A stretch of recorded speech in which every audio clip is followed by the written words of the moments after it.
How would Mr. Krabs wear a hat? It's the most recent internet mystery that just started floating around, and the idea follows a similar path of some other interesting questions from the past. Remember the one about the dog wearing pants? Yeah, these things get people talking. They're more divisive than political arguments. These questions are meant to make you think about all sorts of perspectives, and what would work best given the circumstances. Nickelodeon social media started sharing around a single image, with one of the most important questions of the day. If Mr. Krabs wore a hat, where would he put it? Listed are 4 completely different options, each with their own base of argument. He could wear the Krusty Krab hat on both of his eyes. He could wear the hat on one eye. He could use a single hat for both of his eyes at the same exact time. He could also just not wear it on his eyes at all, but instead on his head. Now, if we're thinking logically, option 4 would make the most sense. It's on his head, which is where hats are supposed to go, right? But the situation for our favorite money-hungry crab isn't as easy as some would hope. Everyone weighed in with their own personal opinion of how exactly he'd wear a hat. This isn't something that could be found in just what people think. Why? Because various Spongebob episodes show Mr. Krabs in costumes of all kinds, including hats. Let's take a look through the past and come to a definitive answer to one of life's most important mysteries. In the classic episode Midlife Crustacean, there's a brief segment where SpongeBob, Patrick, and Mr. Krabs are all playing a form of Dungeons and Dragons. Take a close look at the actual character design. He's wearing 2 hats, one on both of his eyes, just like the first option. This also appears from a much later episode when he has 2 hats on 2 eyes. Case closed! Except, not necessarily. There are several times throughout SpongeBob where Mr. Krabs wears hats different ways. What about when he's painting and it's just a single hat over his eyes? What if he's making some Krabby Patties, but he only has 1 hat over 1 eye? What if he has a wig on and it's on his head instead of both of his eyes? The more modern seasons of the show actually feature way more instances of him having a hat on both eyes at the same time, and that does seem relatively consistent. But still, we reach an unfortunate truth, that in terms of the actual SpongeBob canon, there's no official way Mr. Krabs would wear a hat. Considering he's taken on every single possible style so far, there's never been just one method. This isn't good enough for me. Even if he's done all 4, I want to narrow it down because this is a mystery that deserves a real answer. The first step I took was looking through early Mr. Krabs concept art crafted by Steven Hillenburg himself. These designs were made when he was really trying to perfect the fictional world as much as possible, but they were focused on the main clothes that the characters would wear, basically how we'd see them in almost every episode. Sadly for us, this makes it much harder to find one with Mr. Krabs wearing a hat. There could be some clues hidden deep within the pieces of art, but I couldn't find any. The second step I took is, well, scrolling down on the replies to Nick's tweet. Crew member Vincent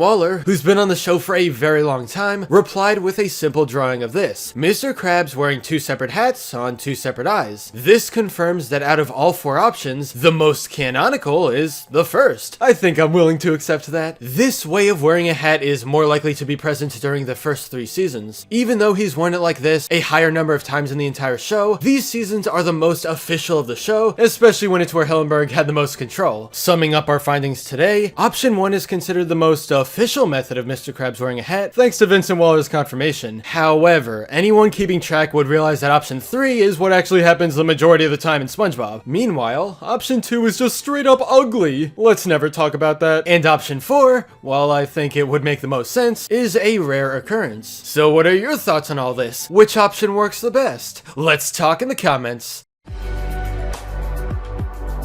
But anyway, that's all for this video. Subscribe for more awesome cartoon videos. Give a thumbs up and comment below, let me know what you think. Thanks for watching, and I'll see you guys next time.